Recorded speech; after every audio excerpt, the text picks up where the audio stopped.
$45 itu payout saya bulan November 2025.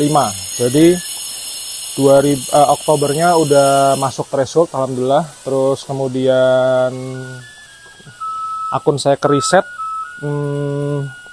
masih sisa sekitaran $7-8. Lalu kemarin tanggal 9, tanggal 10 duitnya udah masuk di bank saya di Indonesia. Jadi alhamdulillah. Hari ini saya akan share tentang payout saya kemarin, contoh-contoh fotonya yang laku seperti apa, gears yang saya pakai menggunakan apa. Teman-teman ikutin, stay tune guys.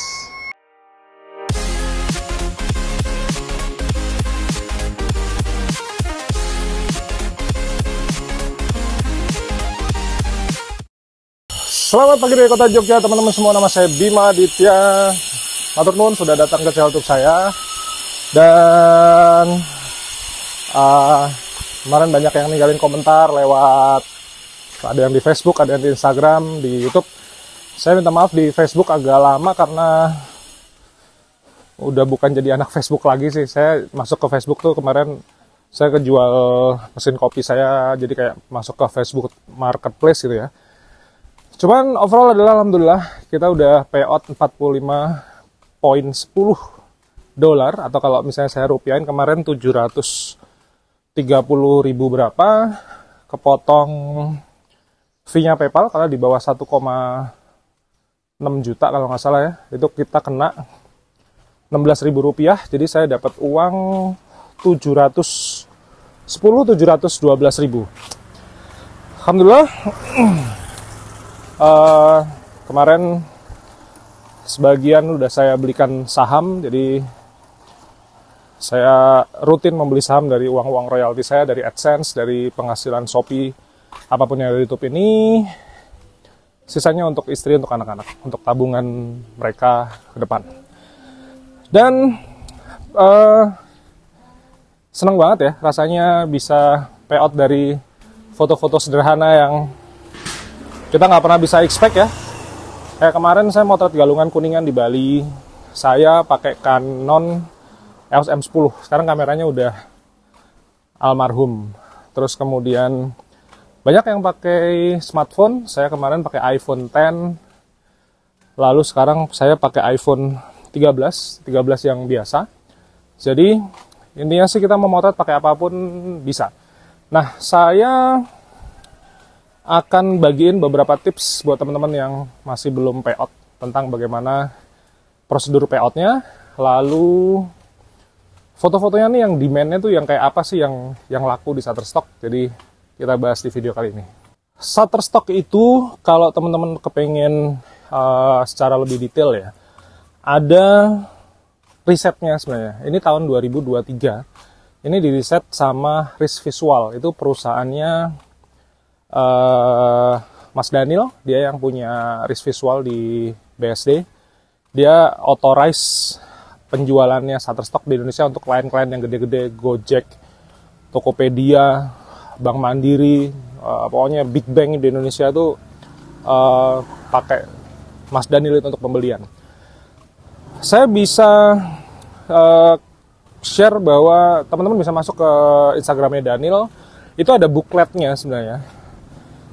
Bookletnya lebih detail dari yang saya akan ngomongin ini. Cuman overall itu yang saya ingat ada 4-5 niche foto yang jelas-jelas laku untuk market khususnya di Indonesia. Ini berdasarkan riset. Jadi ini bukan ngasal ngomongnya. Yang pertama, ini adalah foto model. Jadi muka manusia yang pakai model rilis. Jadi bukan editorial kayak ala-ala saya, tapi pakai model rilis. Jadi di studio, kemudian dibikin setup tertentu, misalnya di dalam cafe, di dalam area pertokoan, tergantung briefnya.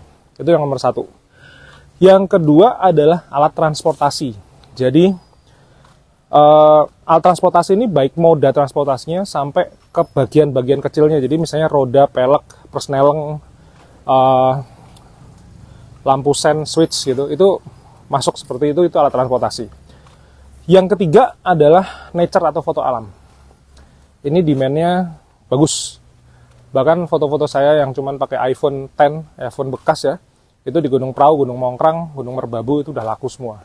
Dan jaraknya nggak lama. Nature sudah. Lalu keempat adalah background and texture.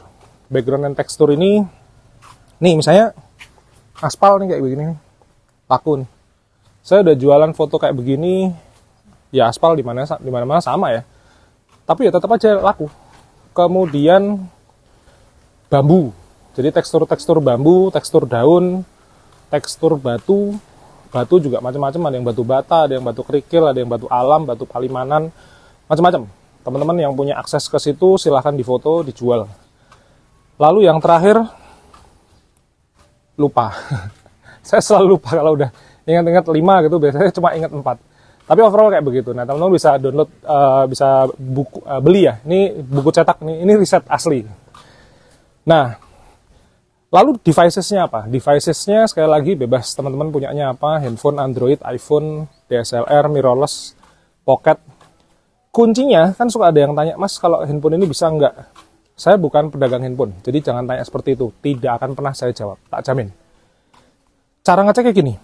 Teman-teman buka website Shutterstock, kemudian cek foto atau footage requirements. Di situ kelihatan tuh megapikselnya berapa, terus kemudian rasionya 9:16 atau 4:3, itu semuanya walaupun bisa ya, tapi teman-teman cek.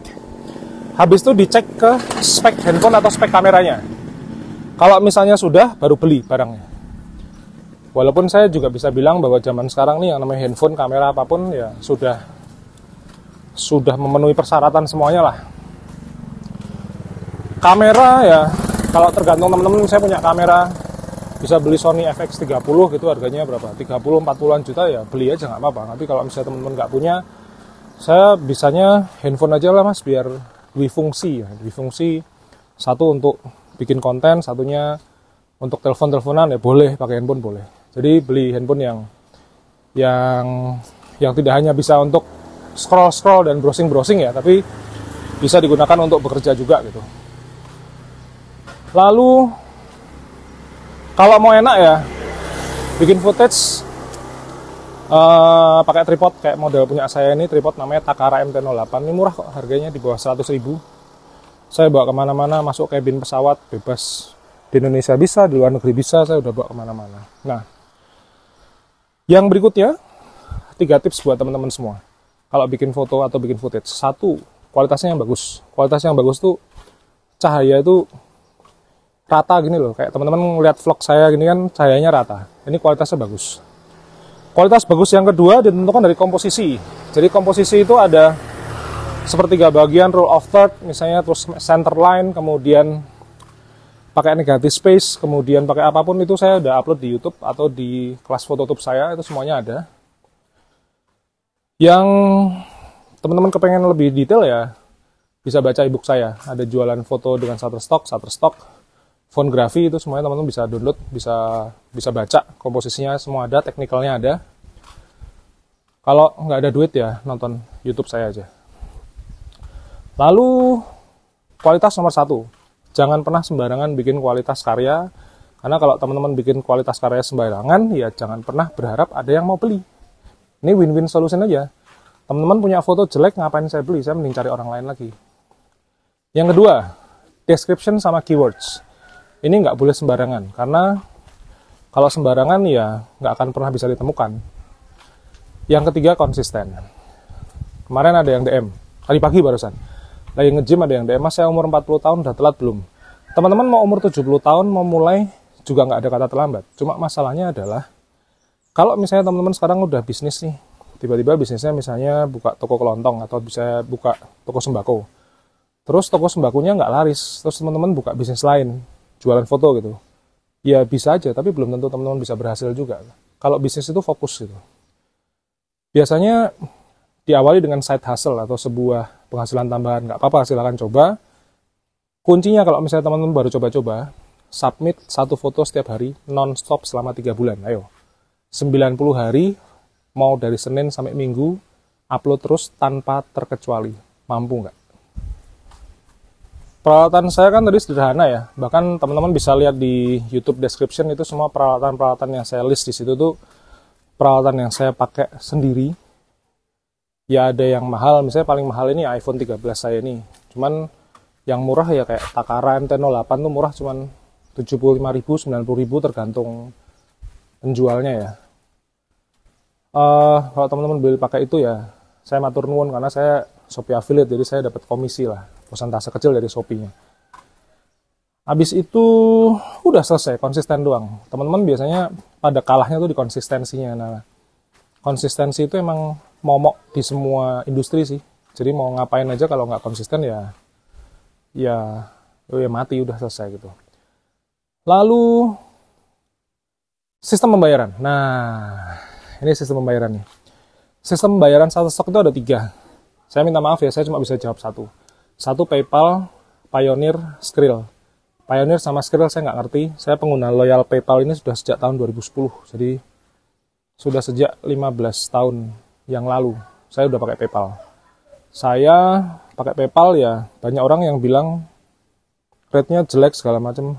Saya udah nggak peduli. Saya yang penting duit saya nyampe di Indonesia, daripada saya punya uang $2.000 di PayPal terus saya pindah segala macam, cuman nge-share di beberapa platform, habis itu ternyata duitnya nggak masuk ke Indonesia. Aduh, saya udah nggak peduli, yang penting mau di charge rate berapa. Kan yang namanya PayPal juga harus ada keuntungan kan, biar dia bisa support kita kan. Rate-nya mau berapa saya udah nggak peduli. Saya kemarin dapat rate 16.000 berapa gitu. Ya perkara-perkara receh begitu jangan dipikirin, fokus aja bikin karya, kumpulin duit sebanyak-banyaknya, withdraw. Terus kita nikmati di Indonesia. Saya pengguna PayPal, jadi teman-teman kalau yang mau pakai selain PayPal ya boleh, monggo, cuman saya nggak bisa jelasin. Intinya time frame-nya gini, kalau misalnya kita udah sampai akhir bulan nih, itu biasanya tanggal 3 sampai tanggal 5 itu kita kayak di recheck ada yang refund atau enggak, ada yang penjualnya, pembelinya refund atau enggak. Lalu misalnya ada kesalahan sistem atau enggak, ini ya di recheck lah sistemnya, jangan sampai ada yang dirugikan, ini jangan sampai seperti itu. Lalu setelah itu tanggal 5, biasanya tanggal 7 si PayPal tuh udah ngirim email bahwa kamu dapat sekian nih gitu. Udah, saya sebenarnya kemarin tuh dapat tuh hampir berapa ya? Hampir $60 ya. Cuman yang masuk ke sequence pembayaran yang kemarin adalah yang $45, yang sisanya masuk yang berikutnya. Nah, lalu intinya tanggal 8-9 itu duitnya udah masuk karena kemarin kena weekend. Jadi saya bisa dapat uangnya itu tanggal 9, tanggal 10 itu saya udah dapat uangnya. Masuk ke BCA saya di Indonesia. Jadi gampang, tinggal konekin, withdraw, thread, selesai masuk. Senin jam, saya withdraw hari Jumat kalau nggak salah. Senin jam 9:30 saya lagi nge-gym, duitnya udah masuk 700.000. Kurang lebih begitu. Mau nyontek karya saya boleh, nyontek 100% ya nggak apa-apa juga gitu, tapi description sama keywordnya harus diganti karena teman-teman nggak akan pernah bisa nyaingin kayak mencuri uang saya juga nggak akan pernah bisa mencuri atau ngakalin duitnya teman-teman. Jadi kita fair-fairan aja karena bisnis itu ya ada karmanya lah. Silahkan mencontek nggak apa-apa, angle-nya sama persis, objeknya sama persis juga boleh, tapi tanamkan style teman-teman masing-masing karena biar kita bisa bersaing, biar teman-teman juga fotonya bisa laku. Nah, di bawah juga sudah saya kasih link karya foto-foto saya di Shutterstock, silahkan dicontek, nggak ada masalah. Kemudian paling gampang sih sebenarnya jualan foto di Shutterstock itu jualan foto yang objeknya itu ada di sekitar networknya teman-teman. Jadi kalau misalnya teman-teman guru, ya jualan aja di bidang edukasi. Kalau teman-teman karyawan ASN gitu, ya jualan aja misalnya tekstur seragamnya ASN, terus kemudian sepatunya, terus kemudian logonya, logo misalnya ada DKI Jakarta, Jogja, Semarang, Medan, ini kan logo-logonya beda-beda, itu dijual. Kemudian aktivitasnya juga dijual, jadi editorial. Kalau misalnya teman-teman ada di dunia pertambangan, ya dump truck-nya, batu baranya, mungkin minyak bumi, segala macam itu dijual. Karena kalau kita harus cross niche, itu susah. Saya di bidang travel and culinary, saya tiba-tiba suruh motret di bidang medical, misalnya kedokteran, nggak ngerti, saya nggak punya akses, bisa nggak boleh motret nanti gitu. Kemarin saya bisa motret anak saya di ruang operasi aja karena saya kenal deket sama dokter maternity-nya. Kalau nggak mungkin. Ya kalau di Jogja ada sebagian yang tidak boleh masuk ke kamar operasi. Udah gitu, selesai.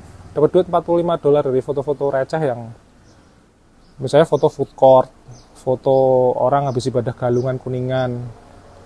Kemudian ada foto saya nganter anak sekolah, kelihatan pakai baju seragam TK gitu. Footage saya juga nothing special ya, karena saya di Travel and Culinary kemarin yang laku $6.30 itu foto soba. Kemudian bubur ayam laku. Nasi rames laku. Macam-macam ya, karena saya di bidangnya Travel and Culinary. Jadi teman-teman tentukan sendiri niche-nya apa, mau campur-campur boleh, nanti tinggal dibikin collection. Cuman kalau saran saya mungkin setelah 3 bulan harus lebih fokus ya. Jadi buyer itu tahu misalnya mau cari medical sama health itu teman-teman ke teman-teman A. Yang apa misalnya niche tentang pertambangan ke teman-teman B gitu. Jadi lebih memudahkan aja. Jadi gitu. Terima kasih.